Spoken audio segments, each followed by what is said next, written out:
A long time ago in the early 300s, in a part of the Roman Empire called Hispania, now Spain, a 13-year-old girl named Eulalia walked through the shiny stone streets of her city, Mérida. Her little sandals made soft tapping sounds as she moved along. But something very sad was about to happen. In just a few hours, Eulalia would be punished in one of the most painful ways ever seen in Roman times. People say she was hurt 13 different times, one for each year of her life. That number might not be exact, but it shows how cruel her death really was. Why would anyone do such terrible things to a child like Eulalia? What made the Roman leaders so angry at her that they turned her punishment into a public show? To understand her story, we need to learn about the world she lived in and what she stood up for, because her courage, even as a child, changed history. At the end of the 3rd century, the Roman Empire was experiencing one of the worst crises in its history. Emperors succeeded each other rapidly, some lasting only months in power. The frontiers were constantly attacked by barbarian tribes. The economy was collapsing, and in the midst of all this chaos, a new religion was growing silently. Christianity. Dionysian, who rose to power in the year 284, believed that all the empire's problems were caused by the wrath of the Roman gods. These deities were furious because many citizens had abandoned traditional religion to follow Christ. To restore divine favor, Dionysian decided to completely eradicate Christianity from Roman territory. In the year 303, he initiated the most systematic and brutal persecution Christians had ever faced, the so-called Great Persecution. In Mérida, one of the most important cities of Roman Hispania, lived a girl named Ulalia. According to some ancient traditions, she was born around the year 291 into a prosperous Christian family. Her parents, respected Martyr, chants in the city, had educated their daughter in Christ's teachings, but always with extreme discretion. They knew that openly professing Christian faith could bring terrible consequences. Ulalia, however, was no ordinary child. From an early age, she demonstrated a strong personality and unshakable faith. While other children played with clay dolls, she spent hours memorizing passages from Christian scriptures. Her parents were proud, but also worried. Such intense devotion in such a young child could be dangerous in times of persecution. When Diocletian's orders reached Mérida around the year 304, Governor Dion received clear instructions. All Christians must renounce their faith or face death. Pagan temples were reopened with great pomp. Sacrifices to Roman gods became mandatory. Anyone who refused to participate would be immediately identified as Christian.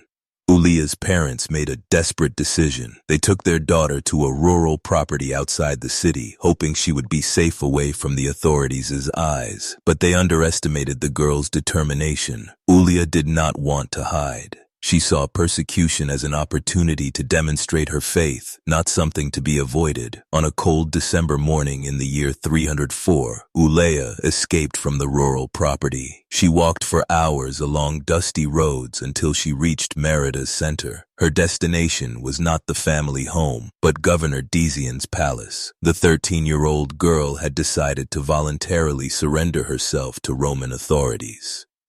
When Eulalia appeared before the palace, the guards were confused. A well-dressed child, clearly from a noble family, asking to speak with the governor. Dion, intrigued, ordered that she be brought into his presence. What happened in that encounter would forever change the history of Christian persecution in Hispania. Eulalia entered the palace hall with the confidence of an adult woman, not a child. Dion, seated in his ornate chair, observed the girl with curiosity. She was small, thin, with dark braided hair and eyes that shone with a determination disturbing for someone so young. "Why have you come here, child?" asked Dan. According to ancient accounts, she would have responded with words that echoed through the hall. "I have come to confess that I am Christian and to denounce the impiety of your false gods." The silence that followed was broken only by the sound of the governor's heavy breathing. No one expected those words from a girl. Dion tried to maintain calm. Perhaps he could convince the child to change her mind without resorting to violence. "You are too young to understand these matters," he said with a gentle voice. "Return to your family, make sacrifices to our gods, and you will be forgiven." But Eulalia did not retreat. On the contrary, she advanced toward the altar dedicated to Roman gods that stood in the corner of the hall. Under the horrified gaze of everyone present, she spat on the sacred statues, trampled the offerings, and according to tradition, shouted, "Your gods are demons, only Christ is true." The hall exploded in cries of indignation. Guards rushed forward to arrest the girl, but Dean stopped them with a gesture. This public challenge could not go unpunished, but he needed to think of an appropriate punishment. How could one torture a 13-year-old child without causing revolt among the population? Dishon decided to make Ulalia an example. If a girl could defy Rome's gods with such audacity, what message would that send to other Christians? He ordered that Ulalia be imprisoned and that preparations for her execution begin immediately. But this would not be an ordinary execution. It would be a calculated spectacle of terror designed to discourage any other Christian from following the girl's example. The following morning in the city center, a crowd gathered in a public square where authorities had prepared a brutal scene. Rumors about the Christian girl who had defied the governor spread quickly. Some people came out of curiosity, others from bloodlust. Many Christian families were present, forced to watch as a warning of what would happen if they followed Eulalia's example. When the girl was brought to the execution site, many in the crowd were shocked. She was truly a child, small, fragile, wearing a simple tunic, but her eyes still shone with the same determination she had shown in the palace. She did not cry. She did not beg for mercy. She walked upright as if going to a celebration, not to her death. Dishon mounted the official platform and addressed the crowd. "This girl has defied Rome's gods. To show the price of blasphemy, she will suffer the punishment her rebellion deserves." What followed was one of the most systematically brutal executions in Roman history. Ancient sources, especially the hymns of poet Prudentius, written in the 4th century, describe horrific tortures inflicted upon the girl. Though exact details may have been dramatized for edifying purposes, they portray the real brutality of Christian persecution. The first torture was relatively mild. Eulalia was flogged with rods. Her delicate skin opened in bloody wounds, but she did not scream. Instead, according to accounts, she sang Christian hymns. The second torture involved iron hooks that tore her flesh. The third, burning torches applied to the wounds. The fourth, coarse salt rubbed into open wounds. With each torture, the crowd expected the girl to yield to plead to the Roman gods. But Eulalia remained steadfast. In the fifth torture, red-hot irons were applied to her ribs. In the sixth, her fingernails were torn out one by one. In the seventh, boiling oil was poured over her wounds. Eulalia continued singing, her voice growing wild, eager but still audible. The eighth torture involved mutilation of her feet with sharp blades. In the ninth, molten lead was poured over her head.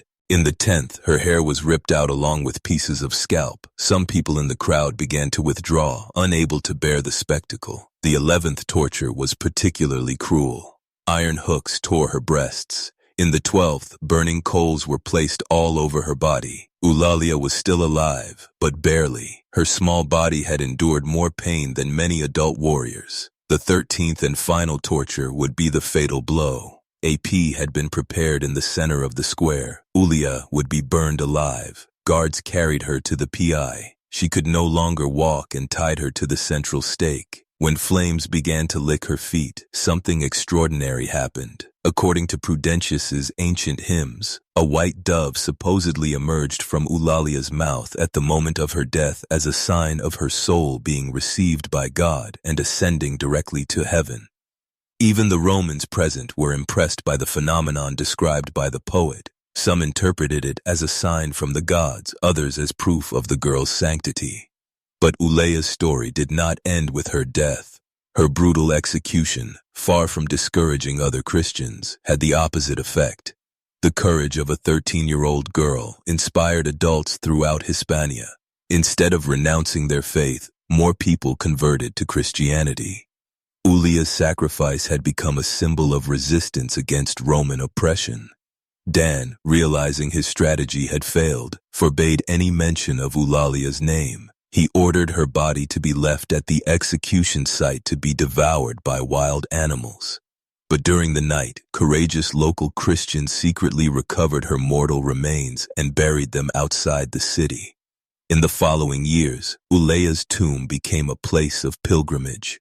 Christians came from throughout the Iberian Peninsula to honor the memory of the martyr girl. Reports of miracles began to emerge. Sick people claimed to have been healed by visiting her burial site. When Emperor Constantine legalized Christianity in the year 313, just a few years after Eulalia's death, she was officially recognized as a saint. A great basilica was built over her tomb. The girl who had died as a criminal became one of the most venerated saints of Christian Hispania.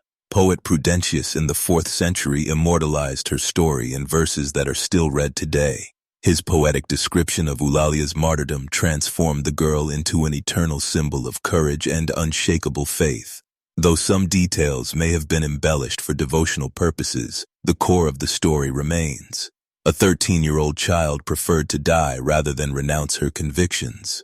Today, more than 1,700 years later, Eulalia is still remembered. She is the patron saint of Mérida and one of Spain's most important saints. Her feast is celebrated on December 10th, the traditional date of her death.